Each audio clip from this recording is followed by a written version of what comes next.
여호와께서는 자기의 이름을 위하여 그들을 구원하셨으며 그의 큰 권능을 만인이 알게 하려 하시니로다. 이스라엘아 들으라. 우리 하나님 여호와는 오직 유일한 여호와시니 너는 마음을 다하고 뜻을 다하고 힘을 다하여 내 하나님 여호와를 사랑하라. 아멘.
이제 우리 하나님의 말씀을 함께 보겠습니다.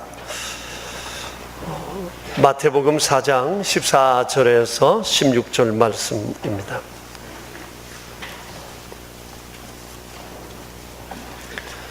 마태복음 4장 14절에서 16절 17절입니다. 17절까지 우리 주의 말씀 함께 받들어 읽겠습니다. 이는 선지자 이사야를 통하여 하신 말씀을 이루려 하심이라. 일렀으되 스불론 땅과 납달리 땅과 요단강 저편 해변길과 이방의 갈릴리여, 흑암에 앉은 백성이 큰 빛을 보았고 사망의 땅과 그늘에 앉은 자들에게 빛이 비치었도다 하였느니라. 이때부터 예수께서 비로소 전파하여 이르시되 회개하라, 천국이 가까이 왔느니라 하시니라. 아멘. 며칠 전에 김형석 교수에 관한 인터뷰 기사가 신문 전면에 실린 것을 봤습니다. 종종 언론에 실리는 그분의 기사를 보면서 같은 크리스찬으로서 기분이 참 좋습니다. 그분은 우리가 젊었을 때부터 우리 사회 뉴스 메이커였습니다. 30대부터 온 지역을 다니면서 강연을 하셨는데 96세가 되신 지금도 강연을 하시고 다니신다고 하니 정말 대단하시다는 생각을 하게 됩니다. 일전에 인터뷰를 하시면서 또 TV에도 나와도 그런 말씀을 하시더만요. 65살이 되고 나니까 이제 인생이 뭔지 좀 보인다. 사람 참 기죽이는 얘기였습니다. 이제부터 뭔가 새롭게 일을 해야 되겠다는 하나 의욕을 표현한 거라고 생각을 합니다. 그런데 그저께 인터뷰에서는 이런 얘기가 주였습니다. 예수님이 내 인생의 밧줄이셨다. 그러면서 그분이 이런 비유를 하시더라고요. 자기가 이제 일본에 유학하면서 왔다 갔다 하면서 그런 생각을 많이 했대요. 아무리 헤엄을 잘 치는 사람이라도 현해탄을 맨몸으로 그냥 건널 수 있는 사람은 아무도 없다. 그러나 이곳에 밧줄이 있다면 힘들면 가다가 붙잡고 쉬고 붙들려 있고 하면서 현해탄을 건널 수 있는 것처럼 내 96년 인생의 세월을 지내오는 걸음들이 쉽지 않았고 또 모태신앙인이었지만 믿음도 때로 흔들릴 때 있었지만 주님이 내 인생의 밧줄 같으셔서 내가 주님 붙잡고 이 험한 인생 여기까지 지내왔노라 그런 얘기였습니다. 그분의 인터뷰 내용을 읽으면서 그렇구나. 그분을 붙잡아 준 것은 지식도 아니고 사회적 명예나 신분도 아니고 가진 바 소유도 아니구나. 예수님이셨구나. 예수님이 내 인생의 밧줄이셨다. 얼마나 아름다운 고백인가. 그런 생각을 해보았습니다. 보통 일간신문에서는 인터뷰를 해도 종교에 대해서는 잘 안 밝히는데 김형석 교수에 대한 것은 종교가 기독교요 이렇게 신앙 고백까지 실어줄 만큼 그분은 우리 사회 어른 대접 받고 또 기독교인으로서도 세상 사람들도 정말 존경하다 보니 그 무게감 때문에 그분의 모든 얘기를 다 싣고 있구나 그런 생각을 했습니다. 그러면서 이런 얘기를 하시는 그분에게서 참 행복하시다라고 하는 것이 막 제게도 느껴져 왔습니다. 그러면서 한 가지 생각은 아마 우리 교우들 중에도 주님으로 인한 아름다운 삶의 고백을 하실 분들이 참 많지 않나 그런 생각을 해보았습니다. 여러분 가운데 혹시 교우들과 내 인생의 밧줄 같으신 예수님에 대해서 말씀하시고 싶으신 분이 혹 계시면 제게 미리 귀뜸을 해주세요. 그러면 그런 시간을 만들어서 우리가 함께 주님의 그 살아계심을 함께 나누는 그런 시간을 가졌으면 좋을 것 같습니다. 근데 우리 주님은 사실 밧줄 정도가 아닙니다. 오늘 성경에는 예수님은 큰 빛이라고 말씀을 하십니다. 16절 말씀을 여러분 보시면 흑암에 앉은 백성이 큰 빛을 보았고 사망의 땅과 그늘에 앉은 자들에게 빛이 비추었다고 말씀을 하십니다. 예수님을 큰 빛이라고 했습니다. 여러분 큰 빛이라고 하는 이 의미가 뭘까? 생명의 근원이시다 그런 의미입니다. 여러분 아시죠? 하나님께서 천지를 창조하실 때 맨 먼저 창조하신 게 뭐죠? 빛입니다. 빛. 땅이 혼돈하고 공허하고 흑암이 깊음 위에 있을 때 하나님의 영이 수면 위에 운행하시며 말씀하십니다. 빛이 있으라 하시매 빛이 있었고 빛이 하나님 보시기에 좋았다 그 말씀을 하세요. 하나님은 제일 먼저 빛을 창조하시고 난 다음에 이 우주와 모든 만물들을 지으셨습니다. 그러니까 빛은 모든 존재의 바탕이 되는 것입니다. 빛을 지으시고 난 다음에 지으신 게 뭐죠? 물이었습니다. 물. 그리고 하늘과 땅이었습니다. 그 다음에 땅에 있는 식물들이었습니다. 그리고 생물, 그리고 해와 달과 별, 동물, 사람들, 이렇게 주님께서 지으셨습니다. 그러니까 모든 만물이 존재하기 이전 제일 먼저 지으신 것이 빛이라고 하는 것입니다.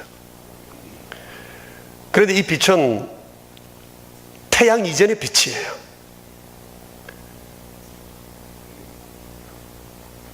해와 달과 별, 이 태양계는 하나님께서 넷째 날 만드셨습니다. 태양계에서 사는 우리는 빛 그러면 태양빛, 달빛 이런 정도만 생각하지만 이 태양빛 이전의 빛, 그것이 첫째 날 지으신 이 빛이에요. 그래서 이 빛을 짓고 난 다음 만물은 지어졌고 이 땅 위에서 존재하기 시작했다고 하는 것입니다. 그런데 여러분, 우리가 충분히 짐작할 수 있는 것은 왜 예수님을 빛이라고 했을까? 바로 이 빛의 속성이 예수님께 있으시기 때문입니다. 모든 것을 존재하게 하시고 만물을 새롭게 하시고 만물을 살리시는 그 힘과 기운이 주님께 있다. 주님은 생명의 근원이시다. 생명을 생명되게 하시는 분이시다. 그런 의미에서 예수님을 큰 빛이라고 말씀을 하신 겁니다. 그런데 예수님은 그냥 빛이 아니라 큰 빛이에요. 이 태양계의 이 빛은 지어진 빛이에요. 피조의 빛입니다. 그리고 첫째 날 지어진 빛도 피조의 빛입니다. 하나님이 지으신 빛이에요. 그런데 이 큰 빛이라고 하는 것은 빛의 근본된 빛입니다. 스스로 있는 빛입니다. 세상에는 모든 빛은 지어진 빛이라면 큰 빛은 본래부터 있었던 빛을 말하는 거예요. 그래서 요한계시록 22장 5절에 보면 천국을 묘사한 것 중에 이런 내용이 있습니다. 다시 밤이 없겠고 등불과 햇빛이 쓸데없으니 이는 주 하나님이 그들에게 빛이십니다. 천국은 빛이 없어요. 햇빛이 없어요. 하나님 자신이 빛이에요. 그러니 예수님을 큰 빛이라고 하는 것은 예수님이 사람의 몸을 입고 세상에 오셔서나 주님의 본체는 하나님이시다라고 하는 것을 말씀하시기 위하심입니다.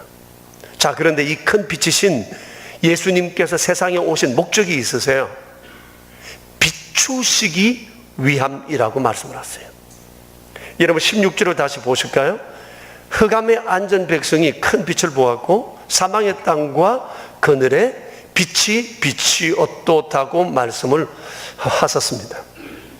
여러분, 오늘 본문에서 분명히 전제하는 게 있습니다.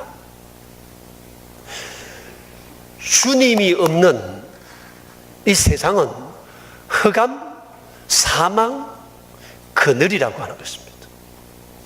놀랍게도 창세기 1장에 천지를 지으시기 전 상태가 바로 그렇습니다. 혼돈과 공허와 흑암과 기품이었다고 말씀하십니다. 하나님이 천지를 지으시기 전에 보시기에 좋았더라 하시기 이전 세상은 혼돈과 공허와 흑암과 기쁨의 세계였습니다. 그리스도를 알기 전 이전, 오늘 성경 말씀대로 흑암과 사망과 그늘이라고 말씀을 하세요. 하나님의 눈에는 이게 보입니다. 세상은 흑암입니다. 사망입니다. 그늘입니다. 그래서 사람들은 이게 안 보입니다. 못 봅니다. 주님이 보는 것을 사람이 못 봅니다. 그리스도가 없는 가정은 흑암입니다. 그리스도가 없는 세상은 사망입니다. 그늘입니다. 사람들은 이걸 모릅니다. 먹을 것이 있으면 충분하고 마실 것이 있으면 되고 내가 즐길 것이 있으면 됩니다.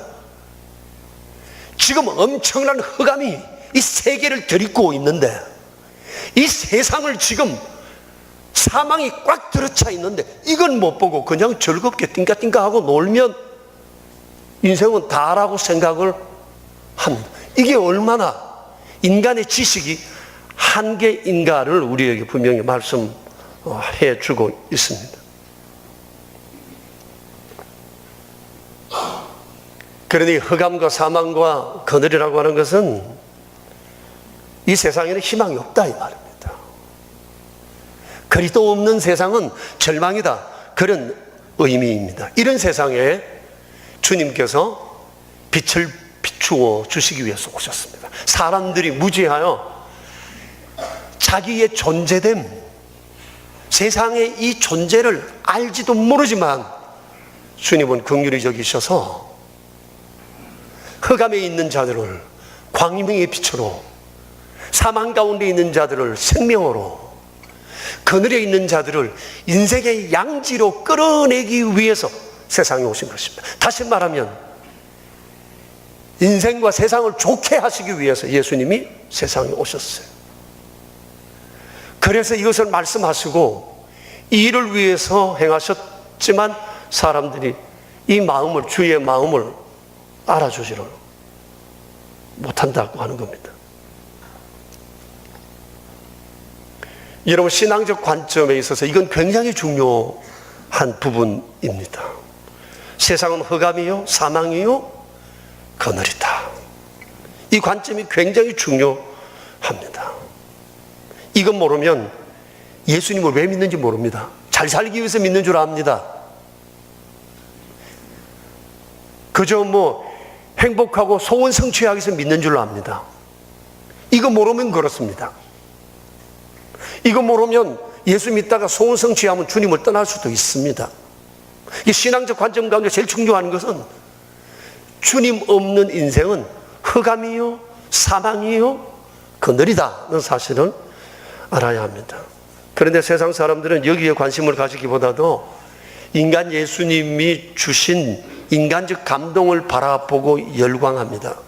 즉 죄인을 사랑해 주시고 위로해 주시고 품어 주시고 배부르게 해 주시고 병자를 고쳐 주시고 따뜻하게 해 주시고 위기에서 구해 주시고 슬픔을 당한 자와 함께 해 주시고 격려해 주시고 좋은 말씀 해 주시는 주님에게만 관심을 가집니다.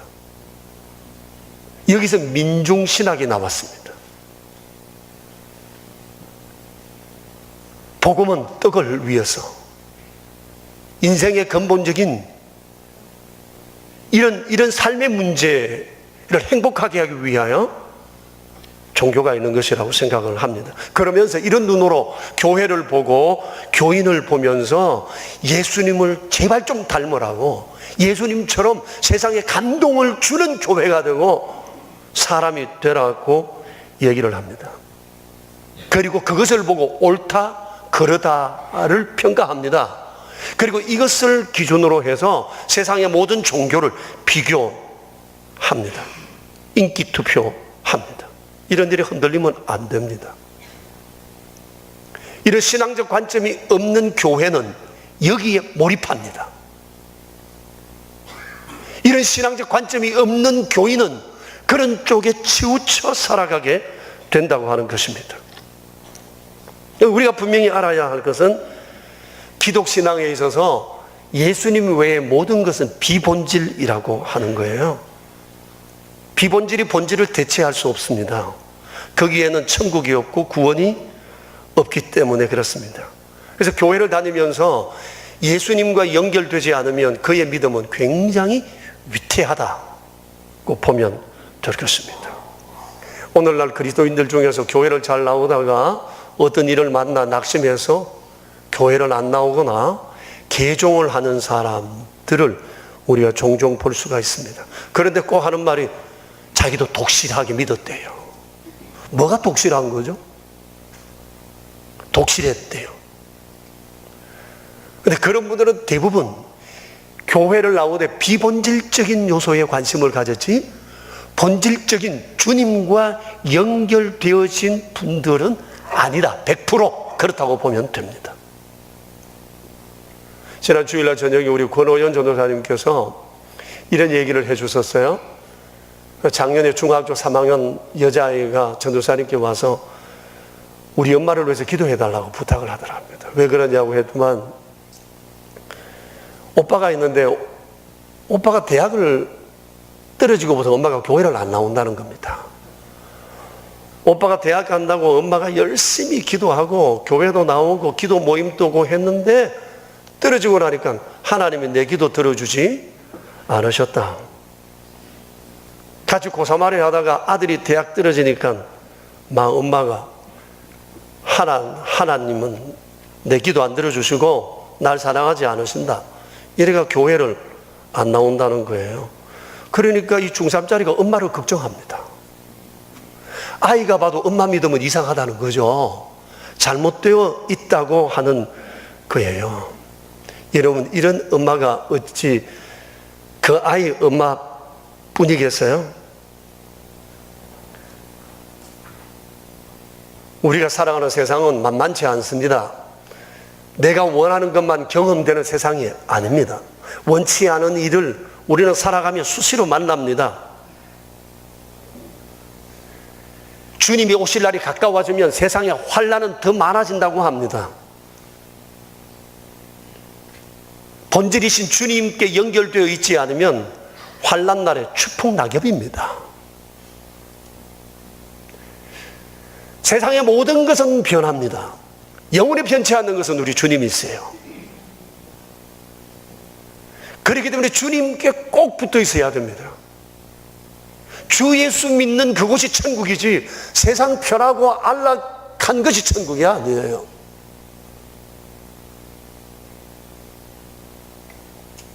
그렇기 때문에 이것을 분명히 아셔야 합니다.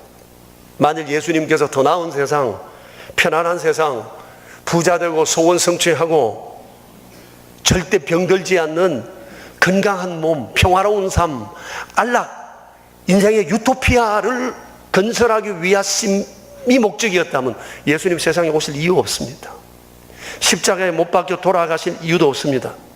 물론 여러분, 우리가 선하게 되는 것, 도덕적인 삶을 사는 것, 안락한 삶을 누리는 것 중요하지만 그것은 우리 기독교의 궁극적 목적이 아닙니다. 17절 보세요. 예수님께서 흑암과 사망의 그늘에 앉아있는 자들에게 오셔서 복음을 전하셨습니다. 목적은 뭐죠? 천국입니다. 천국입니다.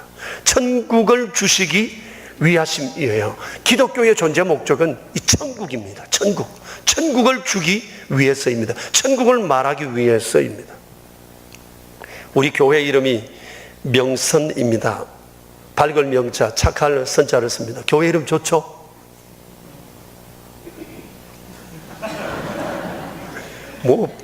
뭐 이래요. 에? 명선, 교회 이름 좋잖아요. 근데 이것이 명선이 우리 교회가 세워진 목적으로 알면 안 됩니다. 물론 교회와 교인은 밝고 선한 사람이 되어야 합니다. 그러나 이게 우리 교회의 1차적 목표는 아닙니다. 우리 교회의 1차적 목표는 큰 빛이신 주님을 세상에 전하여 그들을 천국행 기차에 올라타게 하는 게 교회의 목표입니다. 여러분, 우리 교회가 명선이라고 이름을 가진 이유가 있습니다. 저는 이 명선이라는 이름 말고 다른 걸 하고 싶었는데 이 명선이라고 이름 한 이유가 있습니다. 그 배경 아시죠? 예, 혹시 모르시는 분 계시면 나가시다가 제1교육관 들어가는 좌측에 보면 머릿돌이라고 있어요. 그 머릿돌에 저 건물이 우리 교회가 처음 세워진 교회이거든요. 그러니까 거기에 그 연유가 적혀져 있습니다. 왜 교회 이름을 명선이라고 했는가도 거기 나와 있어요. 그래, 명선이라는 교회 이름은 우리 교회가 세워지기 전 30년 전에 한 여인의 마음속에 이미 삭이 트고 있었어요. 정말 효자고 총명한 아들이 한강에 가서 헤엄치다가 심장마비로 죽게 되자 엄마가 넋이 나가버렸습니다. 예수님을 낳으면 엄마는 아들, 딸 하나도 죽겠다고 했는데 영락교회 한경직 목사님이 가셔서 2달간 전도해서 이 사람을 예수 믿게 했어요. 예수 믿은 이 사람 너무너무 구원의 감격이 크니까 나도 주님을 위해서 뭐 하나 해야 되겠다 싶어서 교회 지어 바쳐야지 결심하고 30년간 저축을 했는데 1억을 모았습니다. 그동안 그 시대 30년, 그러니까 지금으로부터 60년 전부터 돈을 30년 동안 1억을 모았으니 대단한 거죠. 믿음 없이는 헌금 못합니다. 마음이 있는 곳에 물질이 가는 거니까요. 그리고 그분이 그래서 이 일을 했어요. 그러면서 교회 이름을 미리 지어놨어요. 명선이라고요. 참 아름답잖아요. 그리고 이 이름 안에 담긴 헌신이 얼마나 귀해요. 제가 어디 다른 교회 가서 혹시 교회 얘기하다가 나오면 이 얘기를 하거든요. 듣는 사람들이 굉장히 감동을 해요. 왜? 구원받은 감격으로 세워진 교회이기 때문에 그렇습니다. 그런데 구원론적인 입장에서 보면 우리 교회 이름은 조금 아쉬움이 있습니다. 마치 교회 세우신 목적이 명과 선인 줄 알기 때문에 그렇습니다. 그래서 제가 오래전에 교회 이름을 바꾸어야 하나 하는 생각 때문에 굉장히 고심을 많이 했습니다. 만약 제게 지금 교회 이름을 뭐라고 했으면 좋겠냐 라고 물으신다면 저는 큰빛교회라 하고 싶습니다. 또 하나는 큰 기쁨의 교회라 하고 싶어요. 저 지난주에 우리 봤잖아요. 예수님 부활승천하시고 난 다음에 제자들 마음속에 있는 첫 반응이 뭐죠? 큰 기쁨. 그래서 예루살렘 가서 성전에 있으면서 계속 주를 찬양했다. 그러지 않습니까? 누가 혹시 개척교회 하는데 이름 하나 지어달라고 하면 저는 지체 없이 큰 기쁨의 교회 하든지 큰 빛교회 하든지 그래라. 네, 그렇게 말하고 싶어요. 왜? 이게 사역의 열매고 예수님 사역의 근본이고 또 이것이 복음의 목적이니까 아마 이 이름 걸고 교회하면 분명히 그 교회 부흥될 것 같습니다. 근데 세상 사람들이 기독교에 대해서 오해하는 게 또 하나 있습니다. 그게 뭔가 하니 큰 빛이신 예수님께서 사람들에게 주신 구원과 영생과 천국과 죄사함에 대해서 얘기를 하면 기독교에만 구원이 있다는 거냐라고 하면서 몰아붙입니다. 기독교는 오만하고 배타적이고 편협하다고. 여러분 그런 얘기 많이 듣죠? 그런데 여러분 잊지 말아야 될 것은 진리는 언제나 배타적이라는 거예요. 배타적이 아니면 진리가 아닙니다. 그것은 하나의 의견입니다. 기독교 복음은 의견이 아니에요. 진리예요. 이게 아니면 틀린 거예요. 그렇기 때문에 우리는 누구를 만나든지 큰 빛이신 예수님에 대해서 얘기를 해야 돼요. 주님이 왜 오셨는지 얘기해야 하고 주님을 만난 사람들에게 변화될 운명에 관해서 그들에게 말해 주어야 한다고 하는 것입니다. 주님은 주께서 그 당시에 오셔서 증거한 이 복음, 큰 빛으로 오신 이 주님의 이 복음을 누군가 전하기를 원해요. 이 주님의 마음이 세상에 전해지기를 원하고 계세요. 그래서 교회를 세우고 우리를 불러 우리를 오늘 여기에 있게 하신 거거든요. 우린 이 일을 해야 돼. 이 일을 위해서 우리가 세움 받았어요. 근데 그때 우리가 주의해야 할 것이 있습니다. 우리가 믿는 바 이 거룩한 진리를 전할 때 항상 사랑을 담아 겸손하게 전해야 한다는 겁니다. 복음을 전할 때뿐만 아니라 일상생활 속에서도 그리스도인은 명선으로 살아야 돼요.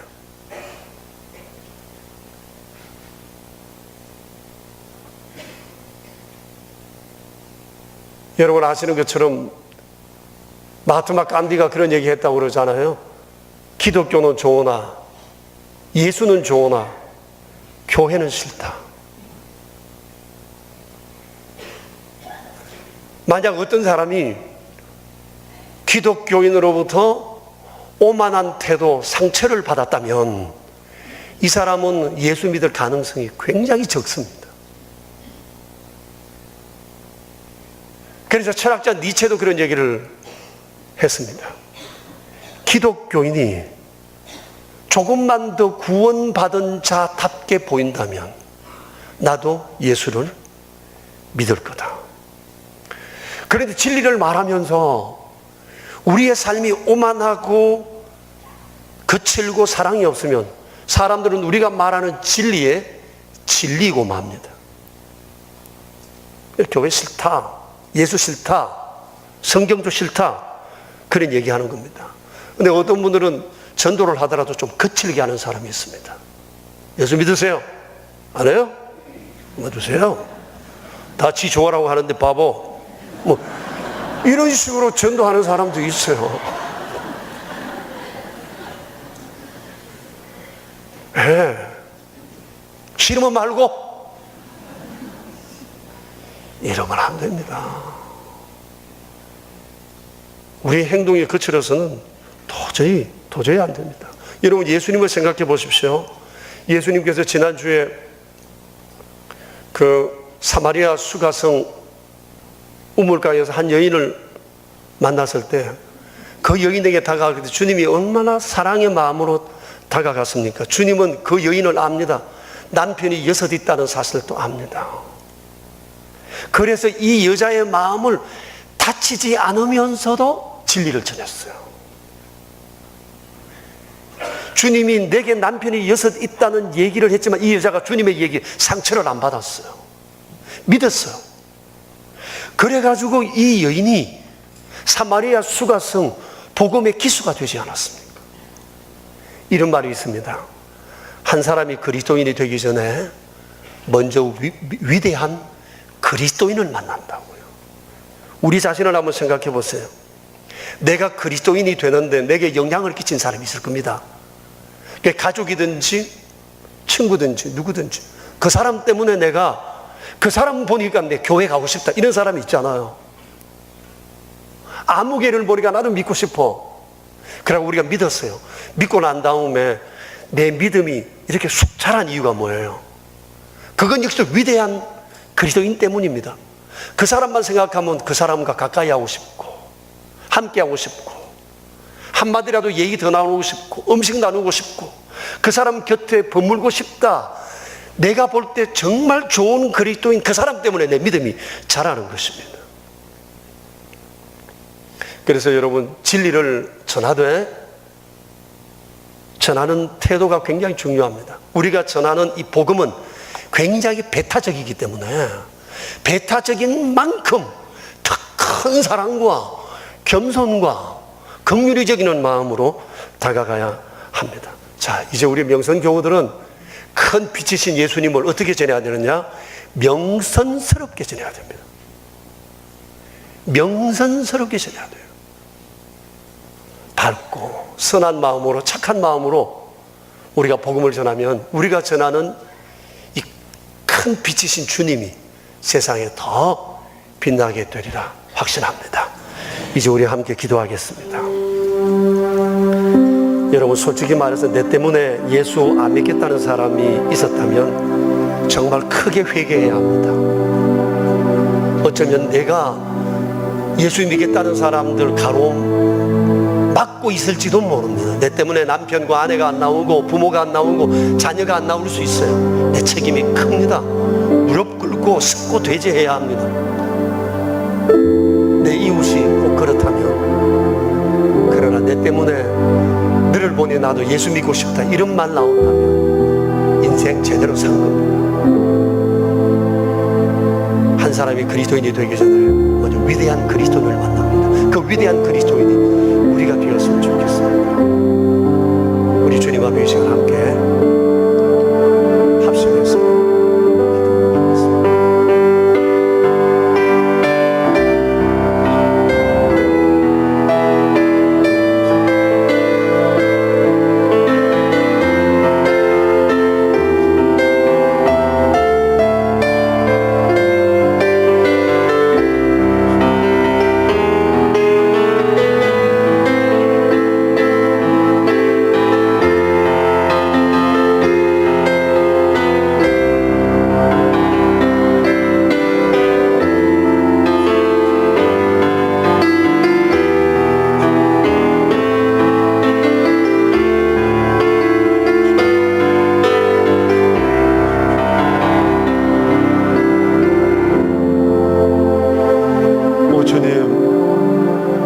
사망의 그늘에 앉아있는 사람들을 찾아오셔서 광명으로 생명으로 양지 바른 쪽으로 인생을 이끌어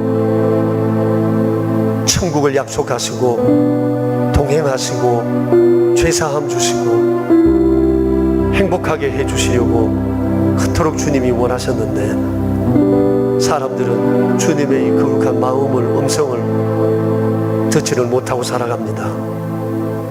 내가 지금 살고 있는 이 세상이 흑암이요 엄청난 죽음의 그늘이 드리우고 있음에도 이 사실을 알지 못한 채 그저 돈, 인생의 재미, 쾌락과 환락 이것이 마치 인생의 목적인 것처럼 살아가는 이들이 얼마나 많은지 모릅니다.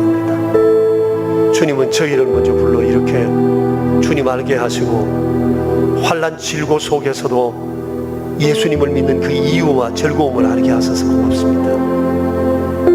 우리를 통해 주께서 이 놀라운 소식을 세상에 전가하기 원하시니 소홀하지 않도록 도와주시고 참으로 밝고 선한 마음으로 사랑을 듬뿍 담아 주의 복음을 전하는 저희 되어 우리 가정을 예수님께로, 내 친구를 예수님께로, 내 주변을 예수님께로, 민족을 예수님께로 이끄는 축복된 인생이 되게 하옵소서.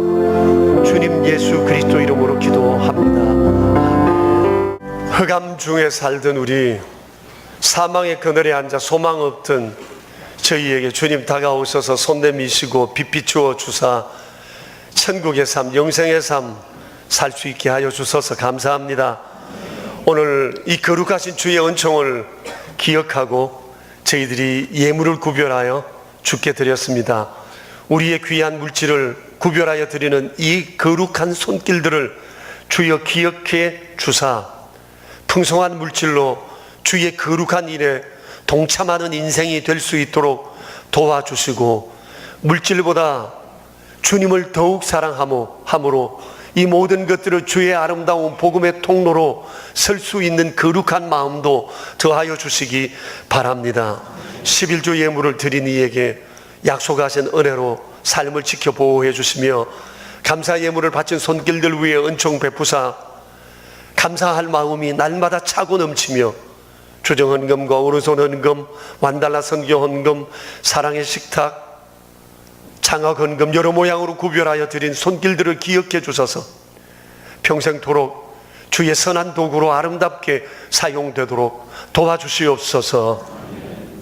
우리 구주 예수 그리스도 이름으로 기도드리오며 이제는 왕 되신 주 예수 그리스도의 은혜와 하나님 아버지의 크신 사랑과 성령님의 교통하심이 모인 저희 무리들과 명선의 모든 가족들과 주님의 몸 되신 교회 위에 이제로부터 영원히 함께 계시옵기를 간절히 축원하옵나이다. 아멘.